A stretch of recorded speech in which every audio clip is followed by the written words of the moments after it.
I am with MRSC. My name is Leah Lasivada, and I'm the Communications Coordinator here.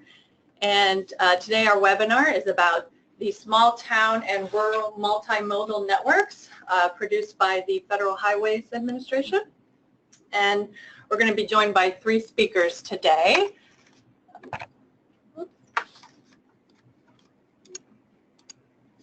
Fred Young, the principal with Alta Planning and Design. Andrea Kling-Scales, senior planner also with Alta Planning and Design. And Brett Schock, who's the traffic engineer with the City of Kenmore. Both Fred and Andrea will be presenting first, and then Brett will be talking about how he has used the guide in his work at the City of Kenmore.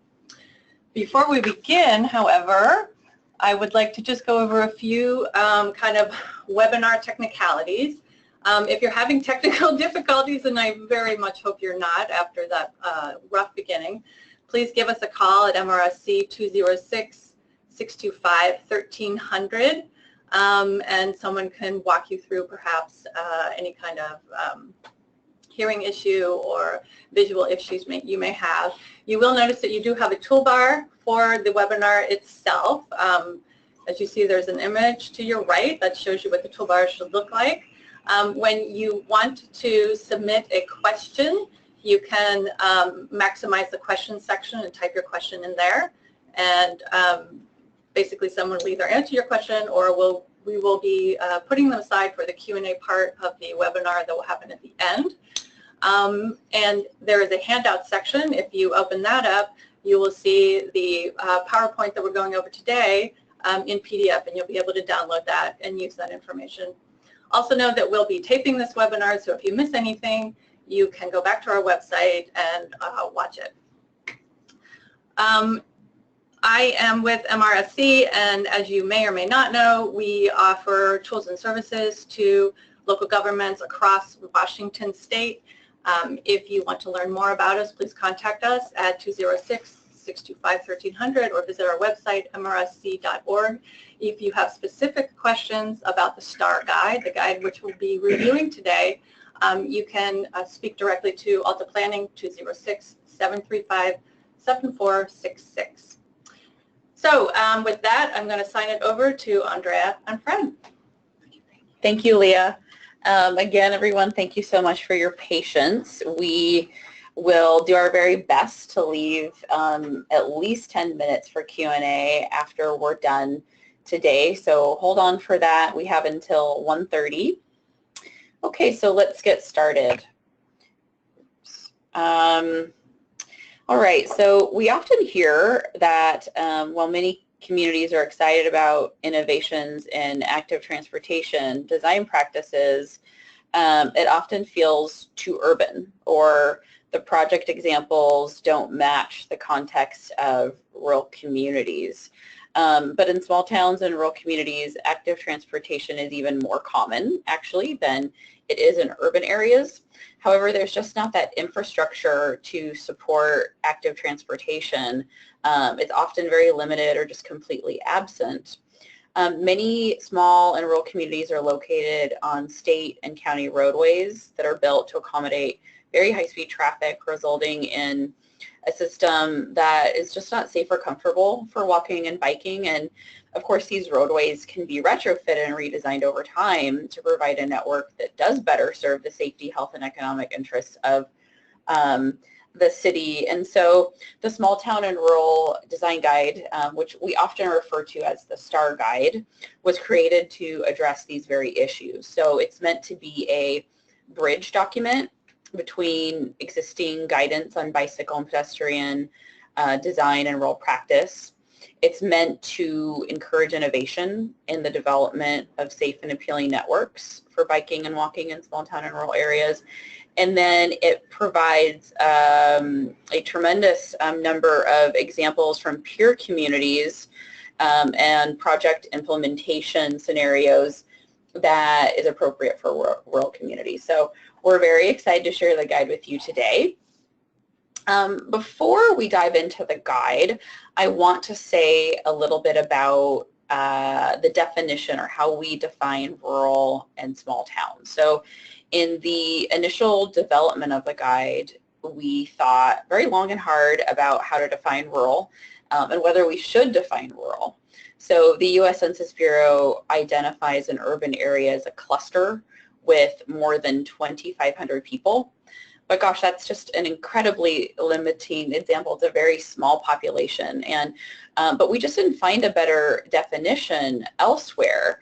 And we know, for example, we talked to towns that were upwards of 250,000 people and learned that they, in fact, identify as rural. So, you know, we tried considering density, demographics, quality of infrastructure, population size, and just none of them fit. So what we found is that the definition of rural and small town is all about how a town defines itself and how it identifies itself.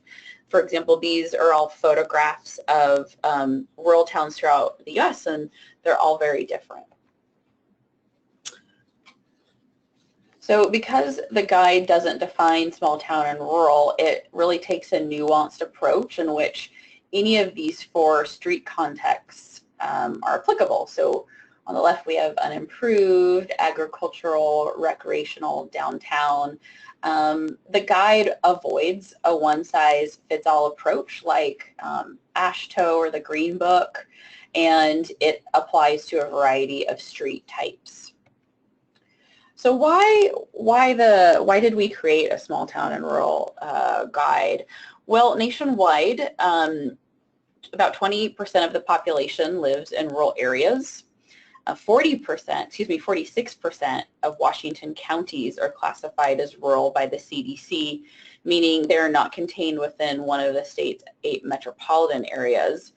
We've got rural areas on both the western and eastern sides of the state, and these areas are home to some 1 in 10 Washingtonians. While rural places vary considerably in geographic scale and character, there are some common disparities that we see. For example, longer non-local trip distances. Rural trip distances have been growing, meaning walking and biking trips in small towns and rural areas actually are longer than those in urban areas. And this is just because towns are really spread out, and often land uses are not very contained in these areas, so folks are traveling very far to get to where they're going. Health disparities. Those living in rural areas have higher rates of physical inactivity and chronic disease than those living in urban areas. Kind of, you know, a lot of people might think the opposite, but for all 5 leading causes of death, so cancer, heart disease. The broadcast is now starting. All attendees are in listen-only mode. So for all of the 5 leading causes of death, cancer, heart disease, stroke, chronic lower respiratory disease, and of course car crashes, the rates of those are actually higher in rural Washington than they are in urban King County. We see higher crash rates, while only 19% of the population in the U.S. lives in rural areas. 60% of traffic fatalities occur in rural areas.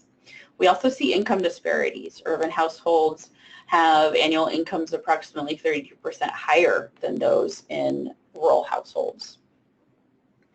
In many rural communities, like I said, residents live long distances from services, but most small towns provide a very compact center that's well suited for walking and biking. So these graphics show 4 different small towns throughout the U.S., and they're all, you know, between like 1.5 and 2.5 miles in diameter, and that's very conducive to walking and biking because it takes about 20 minutes to walk a mile, and it takes only about 6 minutes to bike a mile. So that said, the guide is oriented to everyone being the design user.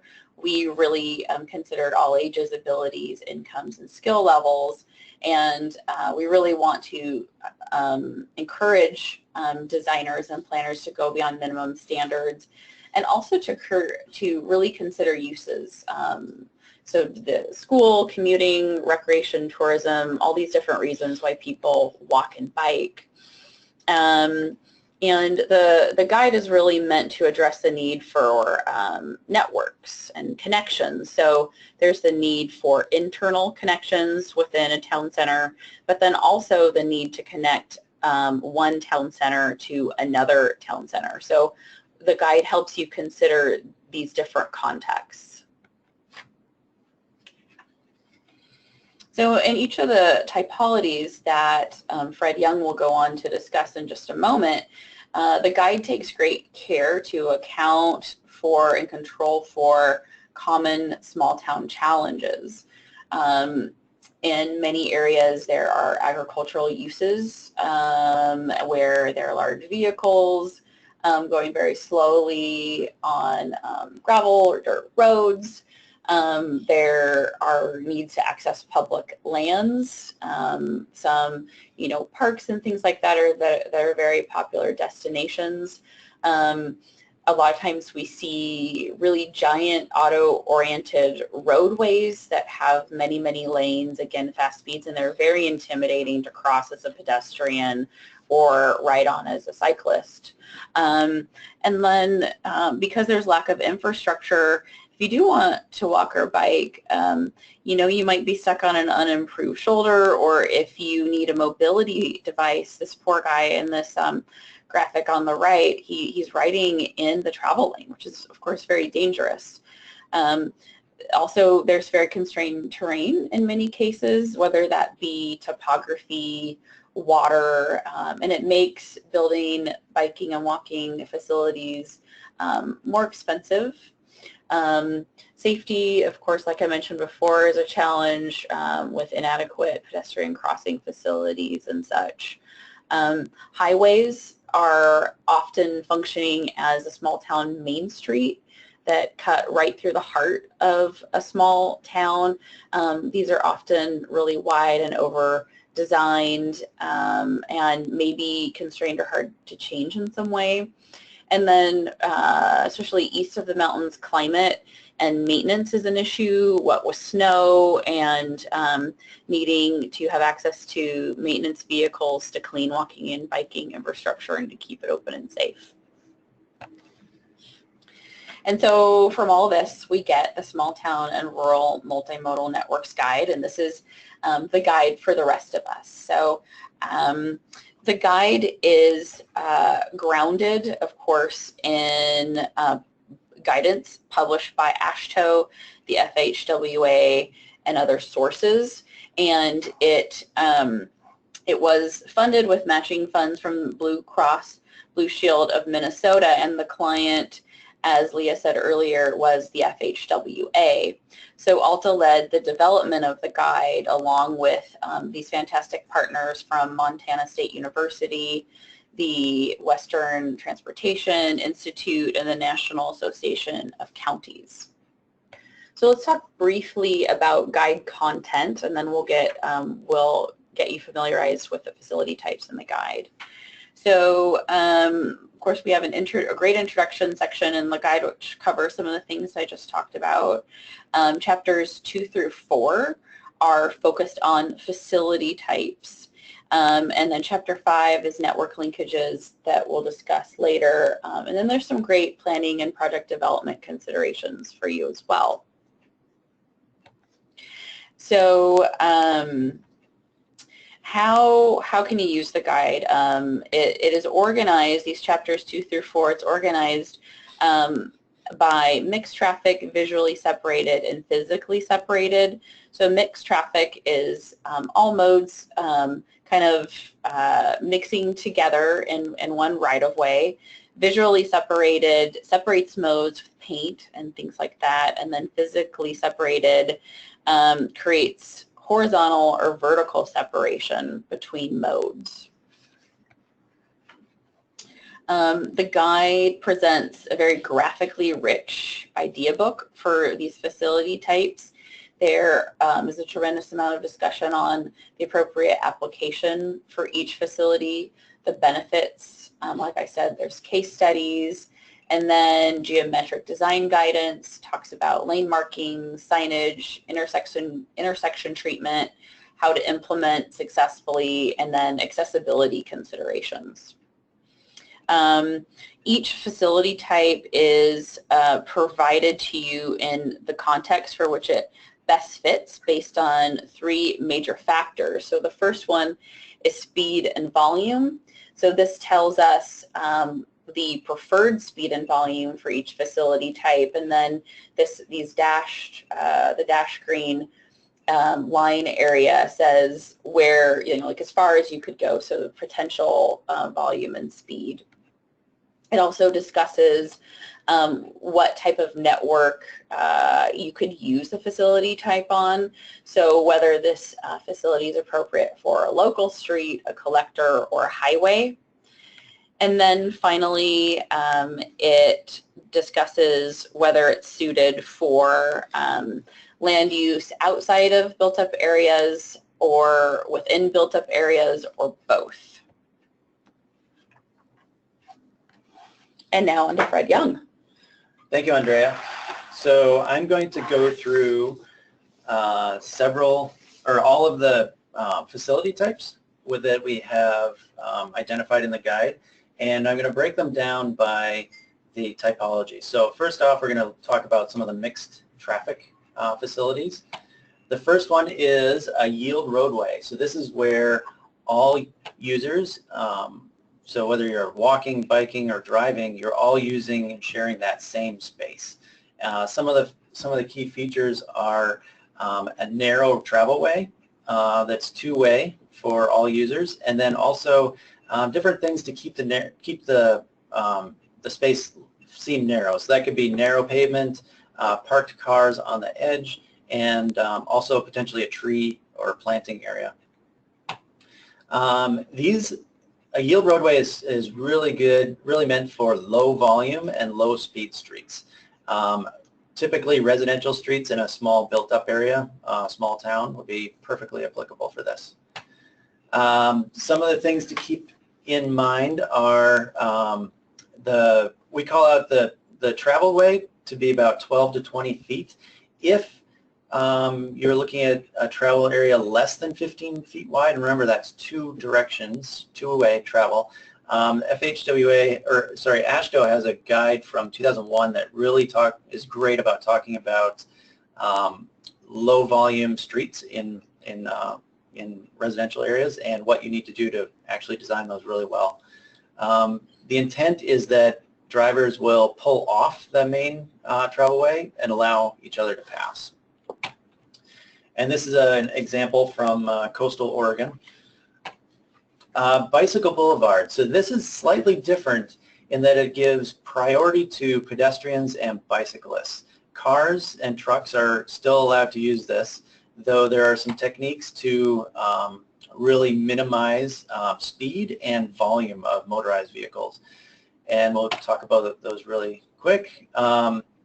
So these are maybe a street that has a little bit more volume than what you'd use for a yield street, but still pretty slow, pretty small street. It's really a local street that you're looking at, and again in a built-up area. So there's several techniques that really make a bicycle boulevard successful. One is access control. So on the far left, you see a roundabout.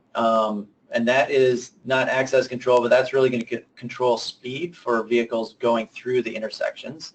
And then on the far right, you see a diverter, which doesn't allow motor vehicles to pass through that intersection, but it does allow bicyclists and pedestrians to pass through.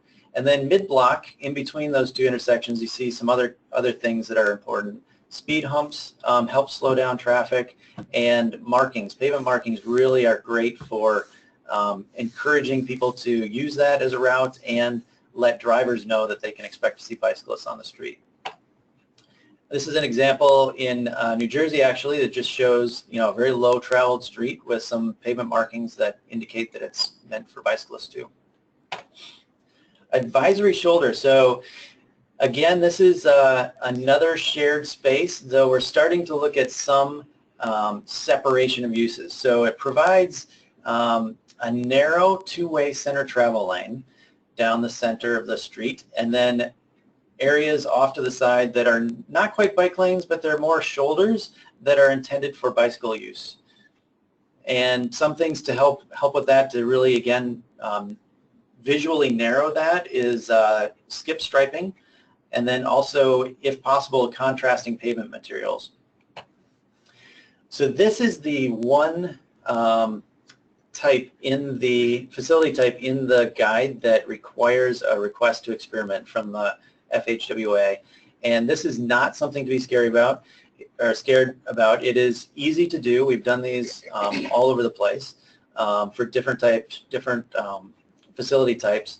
Advisory shoulders are becoming more common in the U.S. I think there are about 15 that we've discovered out there, and I expect to see more because they're a very useful facility for the right context. And that context is still pretty low volumes and slow speeds streets, and maybe not quite the local streets, but maybe you're on the collectors now where there's a little bit more volume. And these could be in either built-up areas or more rural areas. And this just shows a graphic showing how wide that center travel lane can be, as narrow as 10 feet. And what happens is two vehicles meet each other, and then they share that the shoulder off to the side if there's not a bicyclist in place. And this is an example, two kids actually walking to school, maybe, in this one. And then this is a little bit more of an urban context. Edina, Minnesota is a suburb of the Twin Cities, pretty small still, 50,000 people or so, and they've got a number of advisory lanes, which is really interesting. Visually separated. So there are a few that we're going to talk about here: paved shoulder, bike lane, and pedestrian lane I'm actually going to talk about a little bit later. I didn't adjust this slide. And paved shoulder. So this is a facility to use when there isn't adequate space for providing separated facilities for pedestrians and bicyclists.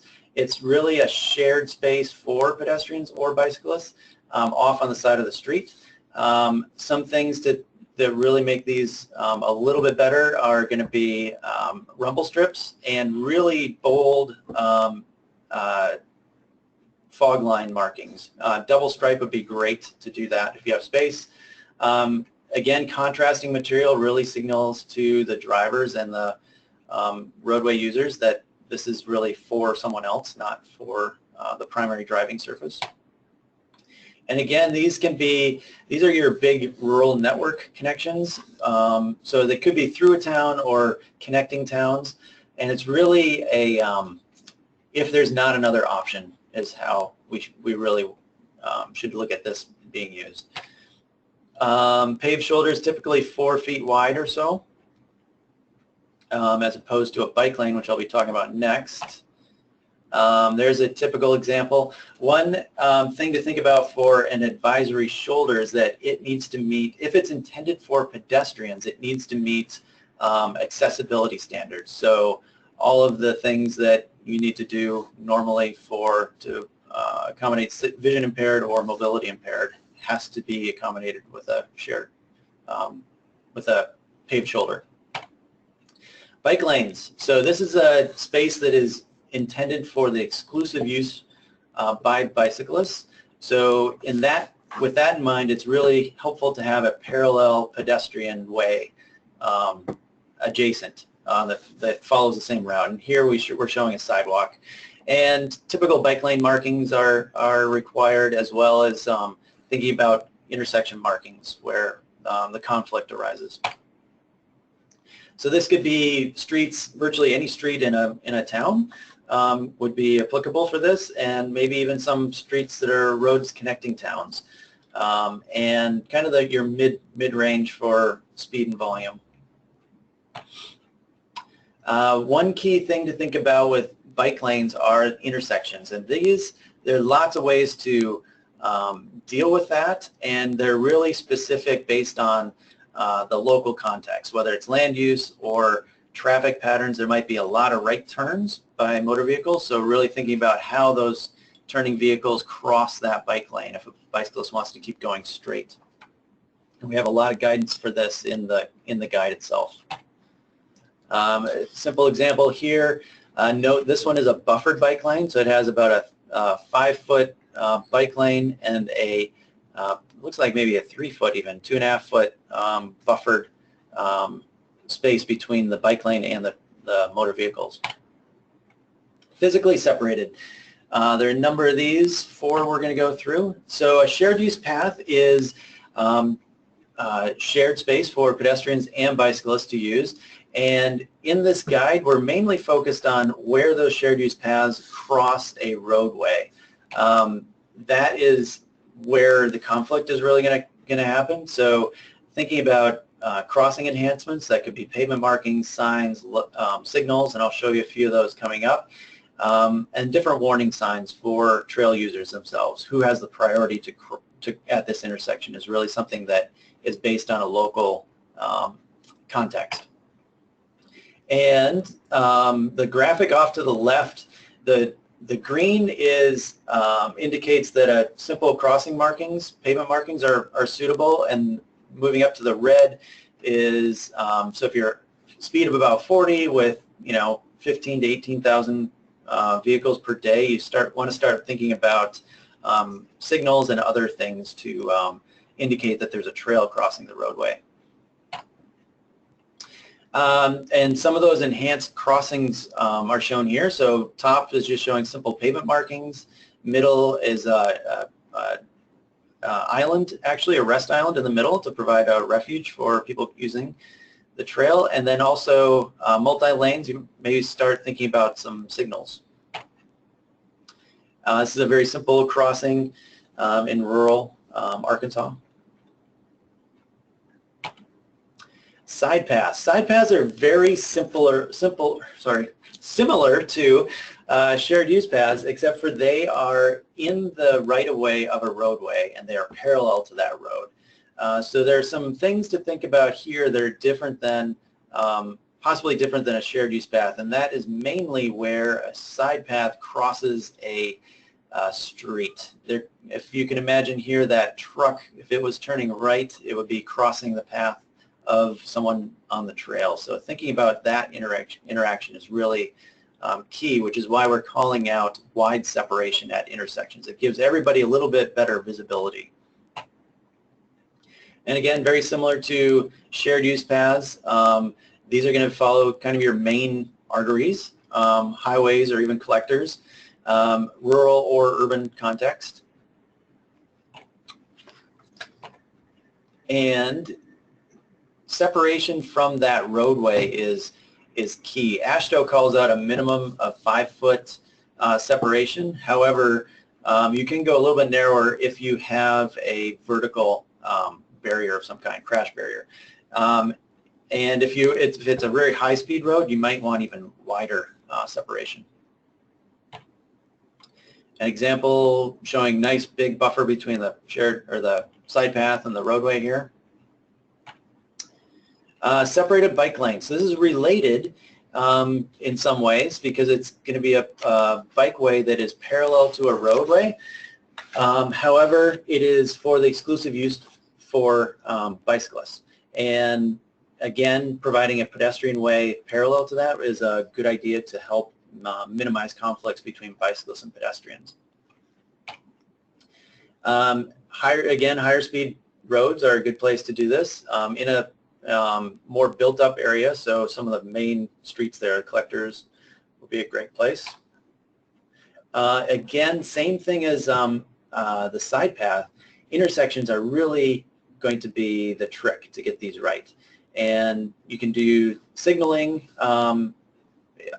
signaling and where you position the crossing at the intersection is key to really heighten the awareness of other roadway users and provide safe and predictable movements for everybody. This is an example. This is actually a retrofit. This bikeway and sidewalk weren't here before, and no work was done to the actual roadway. The curb line was existing, and this entire facility for pedestrians and bicyclists was built without touching the roadway.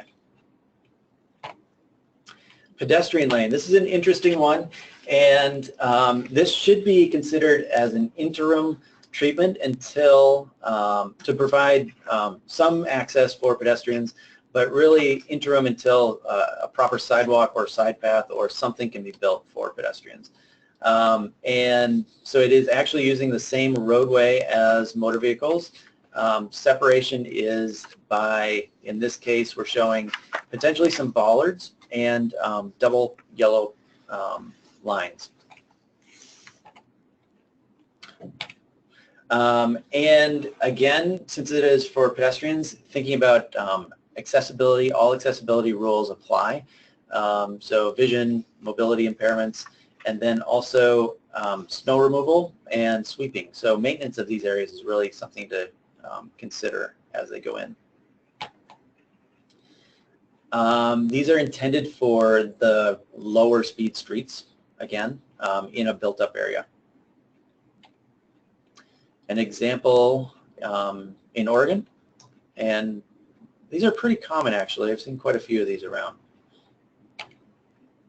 So once you've got the next step up from the pathway advisory pedestrian lane is going to be a sidewalk, and these are really a great, obviously a great thing to have. Key things to think about here in the guide that we're calling out are enhanced crossings, so really making it clear where drivers can expect to see a pedestrians cross, and then also some separation between the sidewalk and the roadway. That in some ways helps maintain a rural character and just makes it a much more comfortable experience for pedestrians. And these can be on virtually any street, any roadway in a built-up area, really focused on getting people, allowing better mobility in a built-up area so people can go about their daily needs. And this is an example in South Carolina. In this case, there was an opportunity to provide stormwater facility between the sidewalk and the roadway. So this is actually a rain garden next to the, providing a buffer. Okay, thank you, Fred. So you just learned about all the facility types in the guide. The goal of the STAR guide, though, is to create a network combining all these facility types, all the facility types that Fred just discussed. So Chapter 5 of the guide is called Key Network Opportunities, and this focuses on other elements to small town and rural area networks. The topics are less about facility types and more about how to overcome obstacles to create continuous networks. So these are the conditions to consider that we discussed are speed management, school connections, multimodal main streets, bridges, and public land access. And I'll go more into those in just a moment, but first I want to say just a little bit more about networks. So the networks are interconnected pedestrian and bicycle transportation facilities that allow people of all ages and abilities to safely and conveniently get to where they want to go. There are 6 major principles in achieving a seamless multimodal network. These images that you see right here illustrate these concepts in a variety of network scenarios.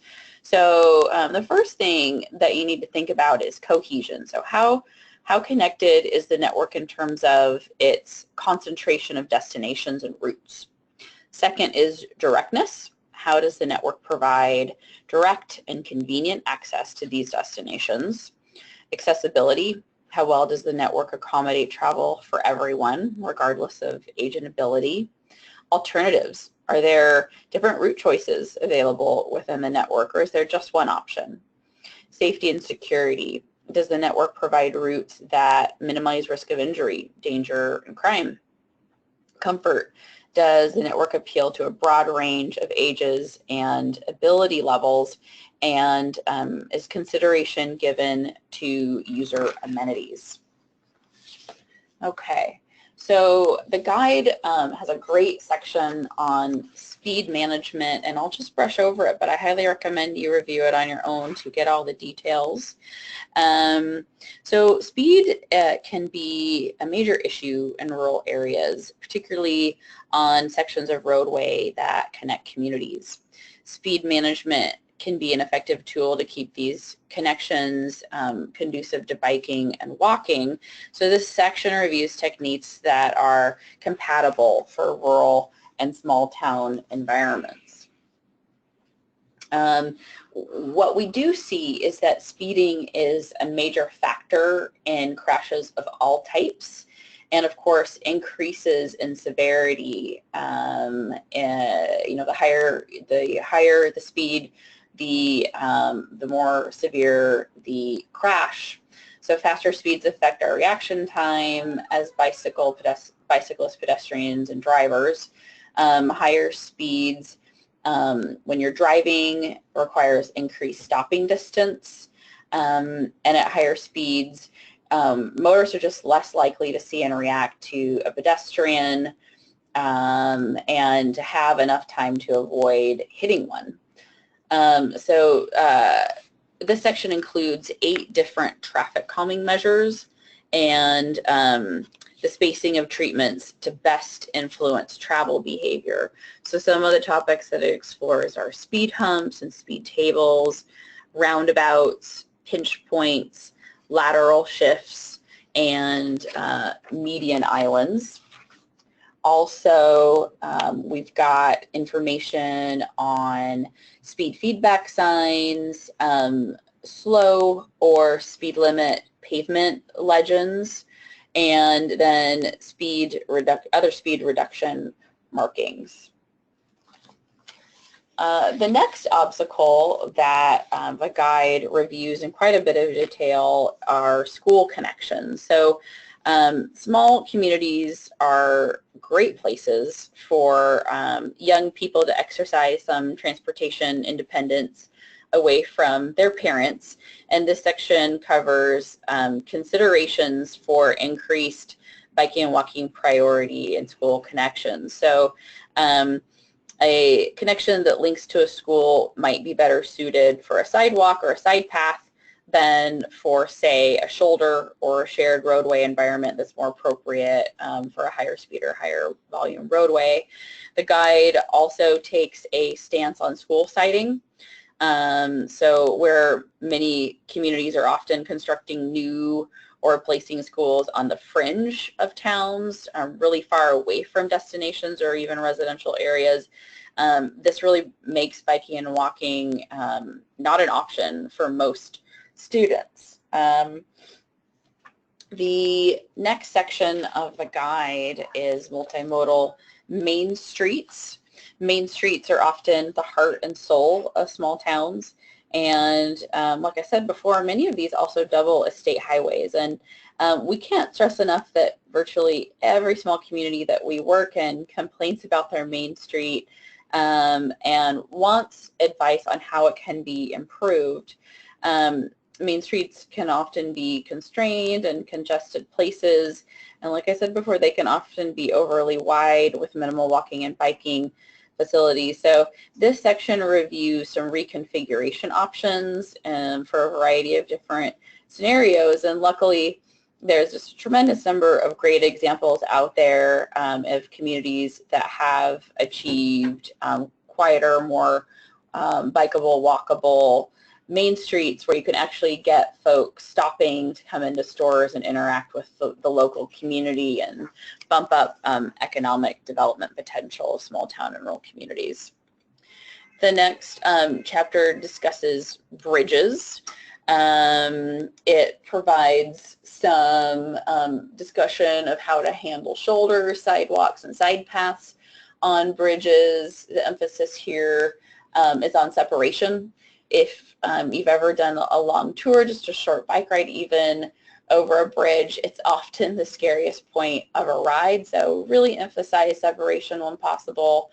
These increase driver awareness.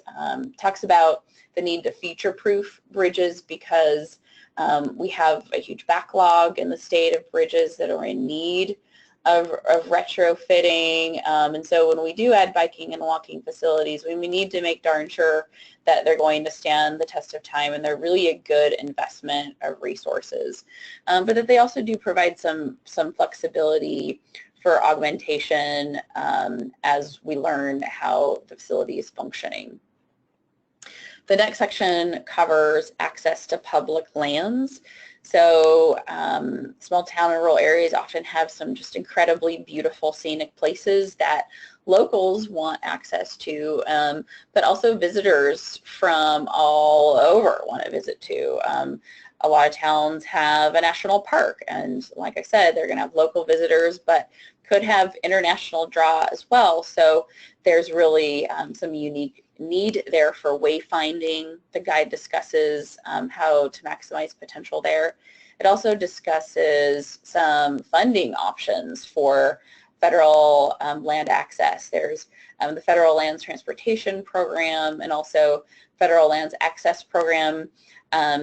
There are many successful applications out right now in Washington. Many of you have won these funds and are going to do some really exciting projects with them. So last, just very quickly, I want to discuss guide availability. So how do you get a hold of this guide? So first, we do have an unofficial website that is available to you at ruraldesignguide.com. This is a beautiful interactive website where you can interact with, I don't know, maybe about half of the content of the guide. It's mostly focused on the facility types, not so much about the things that I've talked about today, but more what Fred's talked about. If you want to dive into, and this website is also very mobile friendly, so you can access it on a smartphone. It's a great thing to access while you're in a meeting, for example, and you want to show somebody an idea you have and you want to look at, some geometric dimensions and just have quick resource. It's a great way to access it that way. If you want to dive into more details, there's actually a link on this website under the About section that you can toggle to this FHWA site where you can download a full PDF version of the guide. And of course, that's free to you. And we encourage you to look at both. Okay, so now we are going to hear from Brett Schock, traffic engineer with the City of Kenmore. He's going to talk about how he has successfully implemented treatments in the guide. All right. Thank you, Andrea. As she said, my name is Brett Schock. I'm the traffic engineer with the City of Kenmore. Kenmore is a small suburb in the northeast of Seattle on the north end of Lake Washington.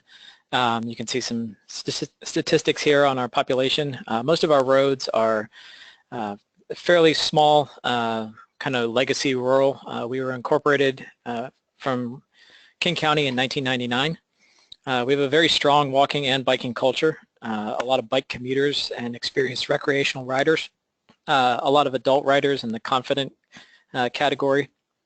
We have a regional trail, the Burke-Gilman, which goes right through the center of the city, and the Lake Washington Loop also passes through the city. So this is just kind of an example of typical roads in Kenmore, very narrow paved surfaces, primarily driven towards cars. We have very few curbed sections, large lots, pretty wide setbacks on buildings, both commercial and residential, although that is changing. We have some limited sidewalk infrastructure, but it's growing. We actually added almost 3 miles in the last couple of years, and we're projecting to add over 3 more miles of sidewalk in the next couple of years, thanks to a lot of grants. You can see some numbers there on our budget, fairly small. It doesn't do a whole lot when you're talking about sidewalks or major improvement projects, but we've been able to make a lot out of a little bit there.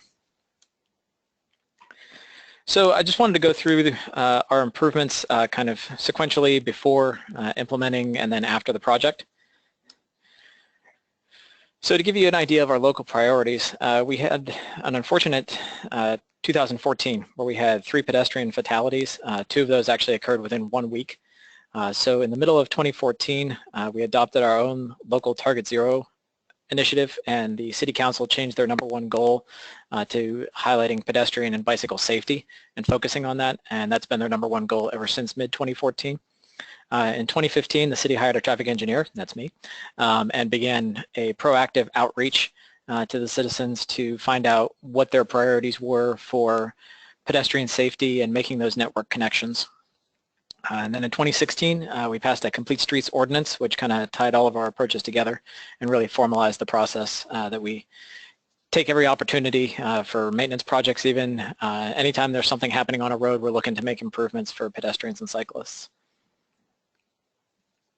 So as I said, in 2015, we saw expanded use of proactive outreach to citizens to really gather their feedback ahead of time. We had some neighborhood transportation plans, which brought in smaller sections of the city to look at residential streets. We also had our Imagine Kenmore, which was an online look at our arterial roadways and to see where pedestrian improvements would be a priority for the community. We've had reactive programs in place for a number of years. We have an online submittal form for requests and a formalized traffic calming policy. So those have always been ways that we gather feedback from our residents. We do have some special conditions in Kenmore. The design and funding of projects is fairly easy. Our elected officials are very supportive of improvements to pedestrian and bicycle safety and making those network connections. Internally, our city manager and public works director are also very supportive of initiatives and projects to add pedestrian space where none currently exists. And then we've been very aggressive with pursuing grants, and I'll touch back on that in a little bit. We look to do a lot of low-cost and high-impact projects. This is one that just recently went in using striping and concrete planter boxes to slow some vehicle speeds and really cut down the pedestrian crossing distance across a really wide intersection. So we use a embrace temporary approach, as our city manager likes to call it. Something that's creative, but at the same time flexible, that we can change it. We can put in a more permanent solution if we're getting the results that we want to see. Striping, symbols, raised pavement markers can go a long way, and then the planters are a fairly new approach. It doesn't always resonate with the citizens. This project specifically you're looking at here had a bit of blowback, but you know, with the flexible approach, it can be changed and adapted to respond to those citizen concerns and put in something that's more appealing to everyone, but still achieves the project goals. So sustainable projects are important. Maintenance can be more expensive than the initial cost sometimes, both the replacement and personnel time. You know, things like those planters, we did the rocks in them just to limit the amount of watering and planting personnel time that would be required. And then incremental improvements are something that we do a lot of. You know, the perfect project is great, but with the expense of it and the time required, sometimes it's better to get something on the ground instead of having nothing. So implementation of projects. Sidewalks are obviously the ideal thing, but they're very expensive. In 2013, Kenmore took a look at all of our arterioles to evaluate sidewalk cost and found a price back in 2013 dollars of at least $400 to $700 per linear foot, in some cases getting up towards $1,200 per linear foot. So that's really something that we couldn't take on with our usual city budget. It would consume the entire thing. Our main street through the city is State Route 522. It's kind of a main street, but it's also a regionally significant connection and a toll route alternative to and from Bellevue and Seattle. So we've had a multi-year project, multi-phase, to make this more human scale, adding sidewalks, street lighting, street trees, and it's really been a great transformation. We've even had some improvements at intersections with signal timing to really focus on the pedestrians, slow down the walking speed required to get across the highway, because there's a lot of transit on 522 as well. So since sidewalks are mainly outside of our budget, we're very reliant on developers. So we recently changed our road standards to get better sidewalk environments and add bike lanes. We also have a fee and lieu program where if development is happening in an area where there's not a whole lot of those network connections, those developers can provide the city with a similar fee, which we can use to close sidewalk gaps in other locations or put towards other build-outs of the network, building on the core rather than having the sporadic pieces of sidewalk. As I mentioned, grants have been a big thing for us, especially lately. We've actually, in the past 2 years, we've had $5.3 million in sidewalk construction, which only 3.5 million of that 5.3 was grant funded, so only that smaller portion was city funded, so a little under 40%. And we have more in progress. We've applied for a number of Safe Routes to School grants, and then there's other state programs which provide funding that we've been able to take advantage of. And then the Imagine Kenmore proactive outreach that I mentioned earlier resulted in a bond measure approved by the voters, over 60% approval. We got bonds of almost $20 million to install sidewalks on Juanita Drive and 68th Avenue, basically the entire north-south spine of Kenmore, which currently has a sporadic approach to pedestrian and bicycle infrastructure. So we're going to be able to put in one cohesive set of infrastructure through that whole corridor. So something we use a lot of that Fred mentioned is the paved walkable shoulders. We do this on our arterial and residential roads. It's a very cost-effective alternative to sidewalks. Our usual width is 4 feet as the minimum, mostly because we have 2 12-foot lanes in many locations, and we will reduce those lanes to 2 10-foot lanes, which gives us the 4 feet of room for pedestrians with a simple restriping of the road. We still have many roads that are only 20 to 22 foot in width for the paved surface, so we'll still stripe off a shoulder and try to give some paved shoulder where possible, but sometimes there's no more room to squeeze without adding pavement. But in general, these are about $4 to $5 per linear foot compared to that much larger number for the sidewalks. And the residents' feedback has been neutral to positive. A lot of people wish that there was a little bit more positive protection, whether that's a barrier of some sort or a sidewalk, but they understand that sidewalks are expensive and they're happy to have at least some sort of designated pedestrian space that's not a vehicle lane. This is an example of some other marking strategies for those walkable shoulders. We use wide edge stripes where available. We can do raised pavement markers, either single or double RPMs. We can even tighten up the spacing when it's really a need to designate that a space is for pedestrians. And then the symbols, we use a lot of bike and pedestrian symbols on the roadway to designate that pieces of pavement are not necessarily for vehicles. We do take advantage of overlays and utility work. Whenever the pavement's being touched, we take a look at our lane widths and our road shoulder striping and raised pavement markers and see if we can add something. Parking on these walkable shoulders is occasionally an issue. We have some places where we restrict parking just during school hours, and in other more active pedestrian connections, we'll restrict parking at all times of day on those marked shoulders because they do occasionally get parked cars in them. With the narrow total width of pavement, these pedestrian shoulders do become shared spaces that the bikes tend to use. So there are impacts to cyclists with the wider raised pavement markers. Sometimes they can consume the entire lane, forcing the bikes back into the vehicle lane. And the symbols can also be slick, especially when they're wet. So that's something that we've contended with in a couple of locations, and we've actually removed a couple of raised pavement markers at some pinch points. Center lines are something that's useful on a case-by-case basis. In some places, we've removed center lines to gain some extra space for pedestrians and calm vehicle speeds by introducing a little bit of uncomfortable nature to the roadway for the drivers. But around corners, as you can see in this other photo, we've actually added them to try and keep the vehicles in the lanes and off those shoulders. And people have reported that there's been a lot better compliance with leaving room for pedestrians around these sharp corners, which we have a lot of, considering, again, our rural nature. Lighting upgrades can be a significant benefit. Increases visibility for all users. The newer LED lights are much more focused and brighter. You can see the stark difference in these two pictures, and you can even see that the yellow house on the right there does not look that much brighter in either picture, but the walkway and the roadway are much brighter. So we were able to do these upgrades on a recent neighborhood transportation program for about $500 each on an existing pole, or about $5,000 for a new pole. So it's not a huge expense, but it can have a significant benefit. Extruded curb is something that was used a lot prior to our incorporation and right after incorporation. We don't use it as much anymore. There are maintenance concerns with it. It's something that is difficult to remove once it's there. Residents are in favor of having something rather than nothing in between the edge of the travel lane and the walking space, but it's something that we're trying to get away from and use less often or replace with sidewalks. So our arterioles are a last mile connection to a lot of our trails and transit and the Lake Washington Loop.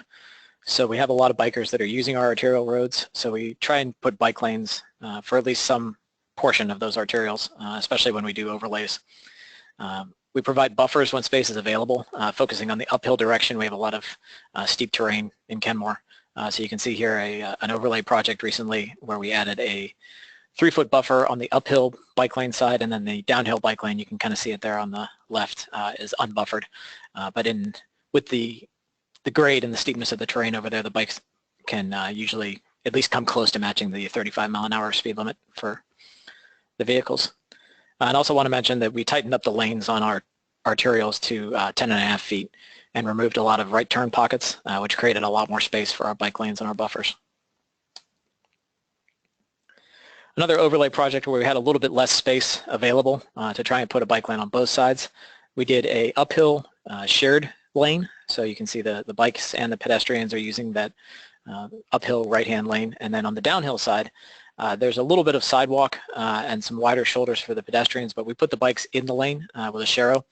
Again, it's a really steep grade, and the bikes are able to match the speed to the vehicles. There's not a whole lot of turns, so we felt comfortable with this approach, until our walkways and waterways project, the bond measure I mentioned earlier, comes through here and is going to put in the sidewalks and full bike lanes with buffers. And this is another location where we have the 10.5-foot vehicle lanes.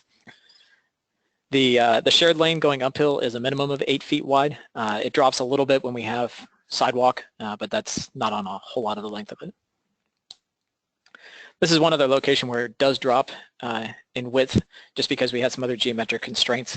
This is a really tight radius curve, and so vehicles were oversteering. The edge stripe there, you can see a shadow where there used to be an extruded curb, which wasn't providing a whole lot of protection because a lot of trailers and larger vehicles were just hopping over that curb.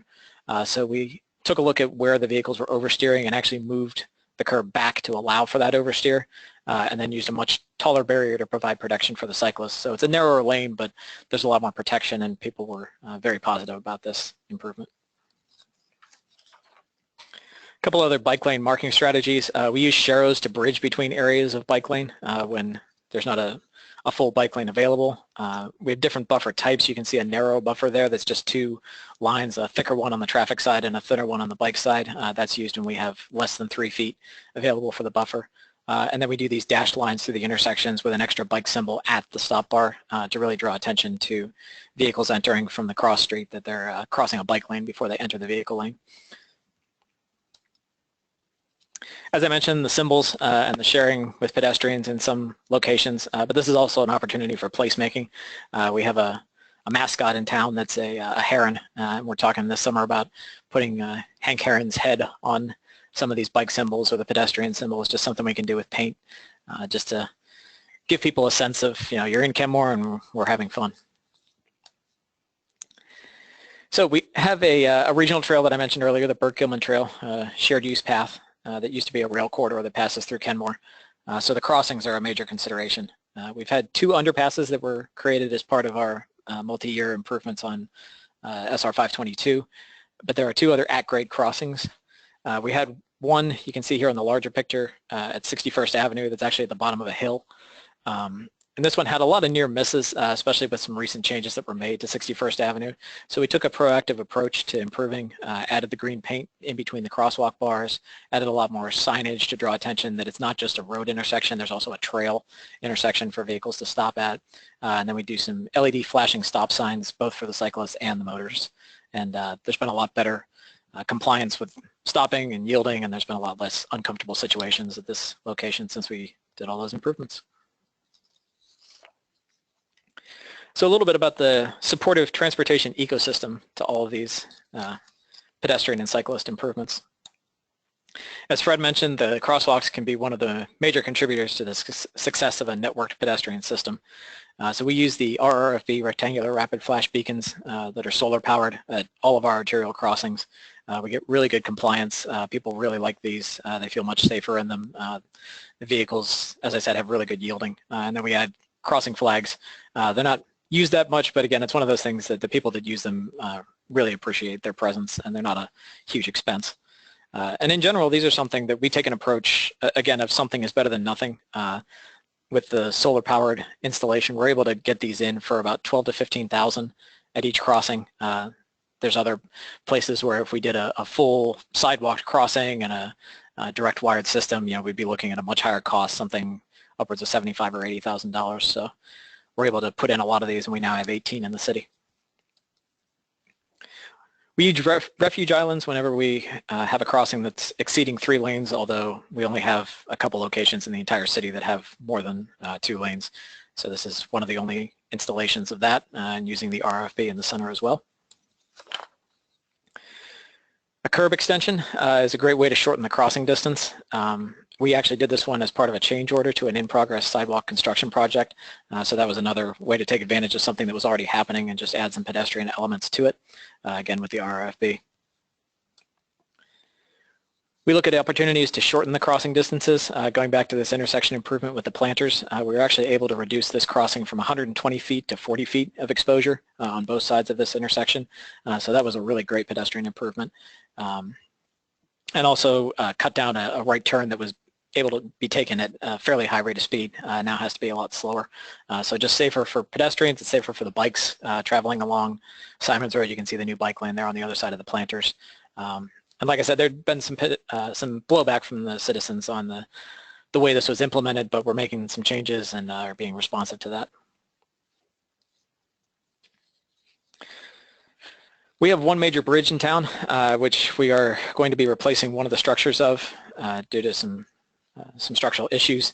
And as part of that, since it's on the Lake Washington Loop and comes very close to the Burt Gilman Trail, we're going to be adding a full-width shared use path for pedestrians and cyclists. And it's actually being built into the phasing of the project. So the temporary location of traffic while the main structure is being rebuilt is actually going to be the pavement that will be used for the shared use path once the bridge is complete. So this helps to save some costs and save on some wasted work that might be torn down otherwise. As Andrea mentioned, speed control is a concern for all road users, but especially pedestrians. On our residential roads, we try not to just throw speed bumps everywhere, try and take a look at other options. This is a low-cost chicane that we put in just to kind of test the concept, taking some data now just to see what kind of compliance we're getting with this. We might change this and make it into a curb chicane in the future. So this is another example of a low-cost trial project that we're just taking a look at other types of speed management that we can do in the city. The speed feedback signs are a really good value for the money. A lot of them now can actually gather data on their performance, so you can take a look at the speeds that cars are approaching the sign and what they slowed down to once their speed was displayed on the sign. So these can be either a permanent installation or they can be relocatable either with solar or battery powered. We use some on-pavement markings, both the speed limit and you can see the slow graphic here. They really draw the driver attention just because signs can be missed occasionally, but the driver's always got to be paying attention to the road. This is a little bit of a maintenance concern. They can have some wear and tear, especially where you have a lot of vehicles turning on the symbols, but it's something that really grabs attention, and we get good compliance with drivers slowing down because of these. We're looking at doing some mini roundabout installations. It's kind of a context-sensitive design. Again, sort of a trial thing. You can see a sample island there with a mountable curb and stamped concrete. That's what we're thinking for the center of the roundabout there, and then the splitter islands would be just created with paint and raised pavement markers. This is an intersection where speed through the intersection, going north-south there was a little bit of a concern, but also just driver yielding. So this is something that's fairly low cost that we want to give a try. Again, just taking a look at the context-sensitive approach. Andrea mentioned the school connections, and we've worked with all 5 schools within our city. We've had a number of recent Safe Routes grants that I mentioned earlier for sidewalk construction, but we also have had other enhancements to improve pedestrian conditions near schools. There's a elementary school right next to this signal, and we worked to retime the signal to have some pedestrian only phases, and you can see a blank out no turn on red sign there on the far pole. That only comes on during school hours, so during those school crossings there is absolutely no vehicle movement while pedestrians are crossing the main arterial there wanting to drive. This has been a really positive thing. The school's really seen a lot of positive reaction from the PTA and students walking, and there wasn't a whole lot of impact to the overall cycle time for vehicles as well. Some other enhancements in our school zones, flashing school zone beacons. We've done some backside beacons to draw driver attention to the fact they're still in a school zone. We have RFB crosswalks near every school, and then some walking path markings to benefit both drivers and the kids walking to school, just to guide them. These footprints right here guide them where they should be walking to keep them on the shoulder and take them over to the crosswalk there. We have a good partnership with our police. They do a lot of school zone speed enforcement and crosswalk enforcement, but there's also positive reinforcement. Officers give gift cards and gift certificates to kids that are observed doing the right thing with using the crosswalks and looking both ways even though they hit the button on the RFB. Education is certainly a major component, making everyone aware that all users need their space. It's not just cars anymore. New facility types require outreach, and some people will certainly complain, but once people get used to it, it seems to be a benefit to all users. And we also have seen that there's a lot of, if you build it, they do come. There's a lot of, not a lot, but there are some people that will say, why are you building a bike lane here? I never see bikes. But after we put the bike lane in, all of a sudden there's bikes all the time using a facility that wasn't comfortable for cyclists before, and now that it's comfortable, you have a lot more use of it. So all across our city, the staff are very supportive of education for pedestrian and bicycles. We have outreach at all city events to promote our Target Zero initiative and pedestrian and bicycle safety. So that helps to make the community aware not only of the ways that they can be helpful with making multimodal transportation safe, but the efforts that we're making to work on these types of improvements. So evaluating progress and taking a look at some future projects. Site visits and observations are really important, documenting before and after studies. So you need to gather data before something is implemented, but also afterwards. Doing manual and automated counts can be really helpful. This is just a little radar counter that I have that does similar work to the pneumatic counters without going into the roadway, but it's been very helpful in evaluating some of these projects to calm vehicle speeds. Photos can be a big help, especially with the lighting projects to show the before and after. And then sometimes the community feedback is easier to get than you think. This church put out a marquee thanking us for the crosswalk that stayed out for a couple of weeks right after we installed. I would encourage you to not be afraid to embrace the temporary and do the pilot and trial projects. Sometimes you get a lot of public support. You get the I want that effect. These slow stencils on the pavement, we put a couple of them down and people came out in 2 or 3 different neighborhoods asking for them. Really liked the way that they drew attention to sharp curves, especially with the need for pedestrian space. And then other projects require modification. Again, going back to our planters, we took a few out, thinned them out, provided a little bit more space for larger vehicles, but at the same time, we didn't compromise our original project goals. We kept the turn tighter for cars. We got rid of a right turn pocket that was allowing high-speed turns near a sidewalk, and we reduced that crossing distance for pedestrians and cyclists from 120 to 40 feet. So I'll close on this, just something that we're looking at next. We have a small street near our downtown core, 25-mile-an-hour posted, but we do get some higher speeds that has partial sidewalks, but a really narrow walkway with not a whole lot of space that's on a school walking route. So there's a couple of buses that actually come through this street right now that the school district would like to drop if there was adequate pedestrian space. So one of the options that was looked at was the advisory shoulder from the STAR guide. But without the physical separation and taking a look at our ADT and speed characteristics, you can see it was kind of in that potential zone rather than preferred. So it really didn't work for this context, especially since we're looking at focusing on school kids walking. So we will be looking at other options. And now I will turn it back over to Andrea to finish up.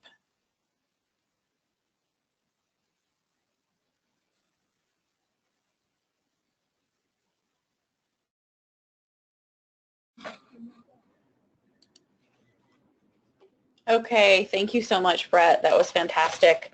So we have just a few minutes for Q&A right now. So if you have any questions, please go ahead and use your toolbar to log the question. It looks like we have one question right now from a Philip Peterson. Philip, thank you for your question. You ask about bicycle tolerable rumble strips, and if those are recommended more for urban areas over rural areas. And I'm going to let Fred take that question. Yep, thank you.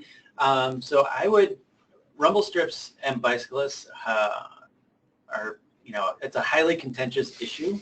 And as we were putting together the guide, we knew that going into it. However, lots of data shows that using rumble strips, especially in a high-speed rural highway, really does provide it really does make a safer condition for pedestrians and bicyclists and crashes involving those folks and cars. So we did include it, and the way we've included it, we've called out really clear pavement markings. I've seen some rumble strips that don't have the pavement markings, which are really tough to see sometimes if you're a driver or a bicyclist. But usually using pavement markings to highlight that they're there, and then actually if you download the guide, we've got some dimensions in there that show really a bicycle-friendly as you can get for a rumble strip. And if you download the guide, it's on page 3-6, but just quickly, 3/8 of an inch deep and about 6 inches wide, and spacing. And again, about 6 inches long, and then 12-inch spacing between them, if that's helpful. And that is that's within the paved shoulder section of the guide. So Philip, if you have any further questions about how to implement those, please go ahead and send Fred or me an email, and we'd be very happy to discuss with you, give you some more guidance. Okay, we have a second question from Tim Morgan. Tim, thank you for your question. You write, how difficult is it to get approval to build a pedestrian bridge over a state road versus installing a traffic signal? This would be a connection, or this would connect an elementary school to a public open space. Fred? Yep. So, Brett, I'll let you jump in too. You might have some ideas given your highway out there. So it's really going to be dependent on the characteristic of that roadway that you're crossing. If it is it a state road? Is that right? A state road, yeah. So really, they're going to want to be focused on traffic, maintaining traffic movement through there. Depending on the context, again, let's go down that path, I guess. And so adding a signal, depending on where that signal is, if you could have it at an intersection that already exists, that's probably going to be a little bit better, easier to get through. Otherwise, a bridge is probably a good way to go. And depending on topography, possibly an underpass. Depends, again, on what that is. But given state road, there are going to be some clearance issues overhead that you're going to have to work through. And sometimes they can get quite high, especially if it's an interstate. I think the clearance is something like 17 feet, if I'm remembering correctly. So I don't know, Brett, do you have anything to add? Yeah, the 17-foot clearance is a big deal.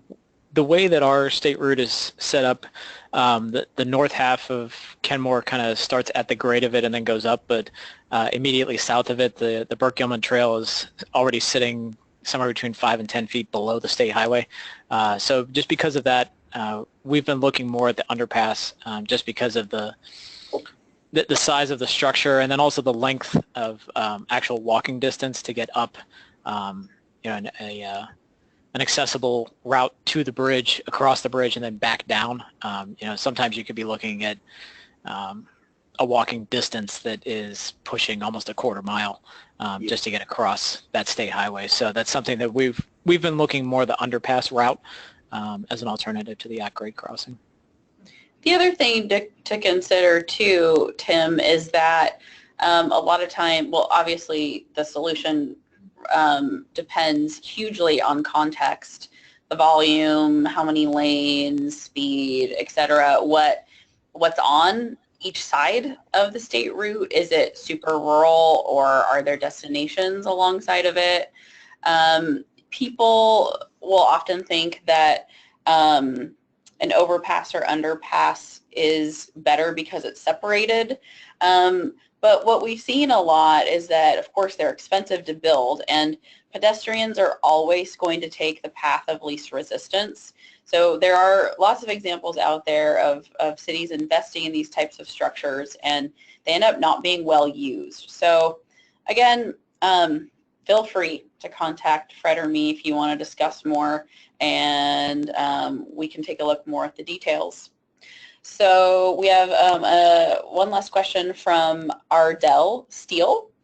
Ardell writes, Brett, was the bond tied to the schools, or was it just citywide improvement? I think it was citywide, but Brett, why don't you take this? Yeah, it's citywide improvements, and not all of the 20 is tied to the sidewalks and the bike lane improvements. There was also some park improvements in that, but yeah, it was independent of the school grants. Thank you, Brett. Well, it looks like it is 1:30, and our time is up today. Again, please do not be shy in reaching out to us. You have our email addresses on your screen right now. Also, our phone numbers. We would love to hear from you. Love to get more. Love to help you problem solve any issues that you're working on right now. Leah? Yeah, there will also be a recording available at our website, and we'll send out the link so that you can actually review everything. The handouts will be available there, and there'll be a link to the design guide website as well. We'll make sure to send that out to you probably by Friday. So great. Thank you so much to everybody for coming and showing us this tool. Yep, and thanks for having us. Yeah, thank you, Leah. Thank you. Brett. Yep.